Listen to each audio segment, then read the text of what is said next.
Hey guys, check out my garden bed. It's looking pretty good, but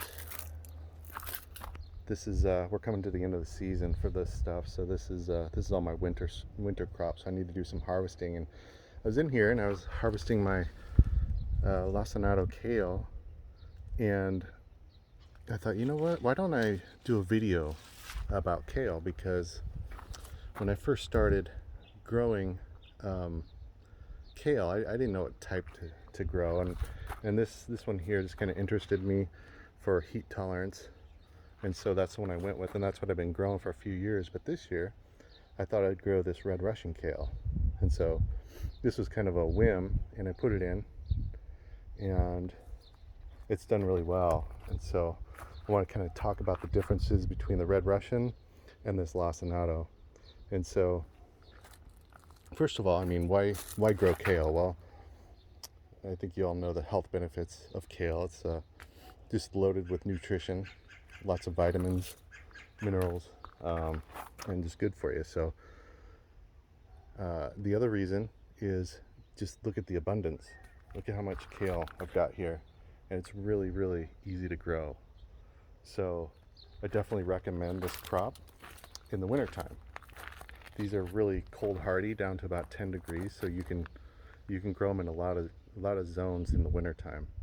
And so and just look, I mean, you just look at how much kale I have. I can't eat this much. I planted too much for sure. And so so it's harvest time. And so so I guess I'm going to talk about a few of the differences. I think I'll start with just kind of the growth habit. So if you look here at the Lacinato, so this one here, these lower leaves will be bigger because they're the older leaves, and so these tend to grow, if you look, just kind of straight up in the air. Just go straight up, does not take up a lot of real estate. So these are about a foot across. So if you're doing a square foot garden, this is like a perfect square foot plant right here. So that's one of the things that's different when you compare it to this red Russian. And this is actually two plants. I've got one right here that kind of comes down here, and then there's another one back over here. And so you can see just they sprawl out much more. So it's not a perfect fit in your in your square foot garden.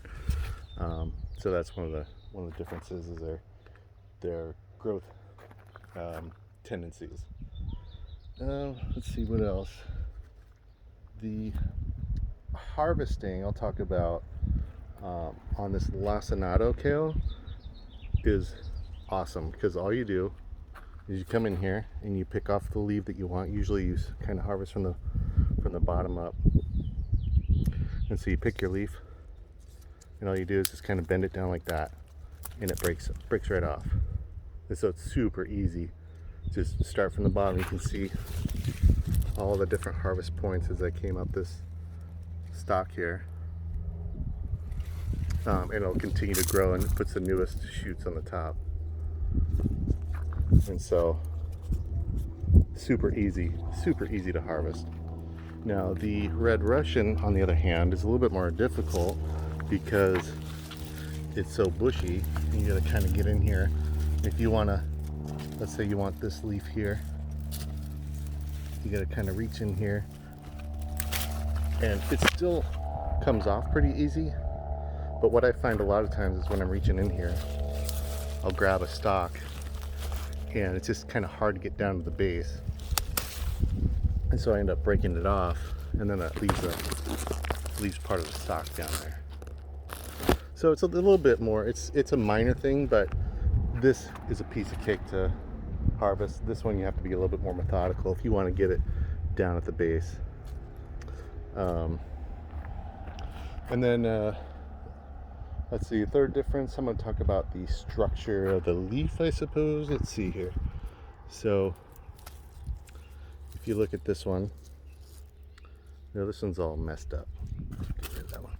If you look at this has kind of a traditional leaf structure. It's got the stem and it's kind of leafy, whereas this kind of folds over. So depending on what you're looking for. So let's say you're doing some sort of dish where you're looking for a specific presentation.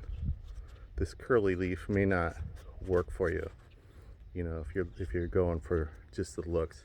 Now this on the other hand has this beautiful purple stem, which you may or may not include. So really it's just going to be a preference on what you're going for.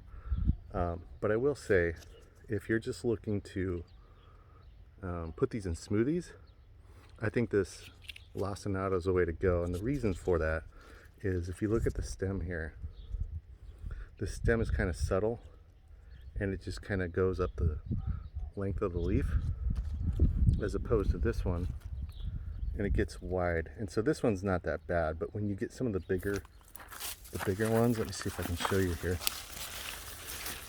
Some of these bigger leaves down here, they're, you know, about the size of my finger. And so when you put that in your smoothie, depending on how good of a blender you have, you may have chunks. And I don't particularly care for chunks in my smoothie, but it's not a deal breaker, but I do like this better for smoothies. Let's see what else. So you can see, I mean, that's a difference in structure. Pretty minor, but could be important. In salads, this is perfect, you know, especially you tear these pieces off the limb and it's just nice little leaves, as opposed to this where you kind of chop it up and they don't look like leaves, they look like dinosaur skin. I guess, I don't know. Anyway, minor thing, but just pointing it out. Okay, and then finally, the last difference is the taste. And so both of these varieties I like better than the curly kale that you get in the grocery store, because the stuff in the grocery store has a bit of a bitterness to it, and these are not as bad. So, you know, I feel like kale's kind of an acquired taste. You may not love it when you first start growing it, but I've grown to really like it. And this Red Russian is probably the sweetest variety that I have. And so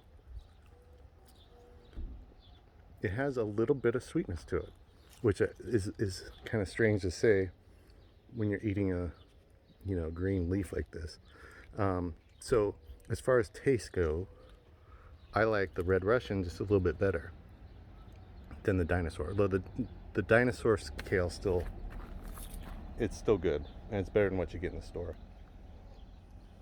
So to kind of summarize, if you look, the abundance on this plant, on this Red Russian, is just incredible. I got 2 plants right there, and they're, you know, spanning good 4 feet across by 3 feet.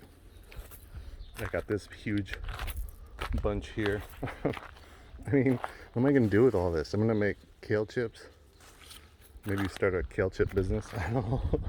I got this one here. This one's a little bit smaller. This was shaded out by a big eggplant that I had here earlier in the year, and I got more over there. So just super abundant. So that in my opinion, I'm going with this. I'll probably grow both, to be honest, because I do still like this Dinosaur kale. But I think this Red Russian has earned a spot in my garden year after year, because it's definitely a keeper. Definitely a keeper. So anyway, I hope you enjoyed that video. I just wanted to do a quick synopsis of my findings on these 2 kale plants that I have experience with, in hopes that maybe it helps you decide what type of kale you want to grow. All right, thanks for watching.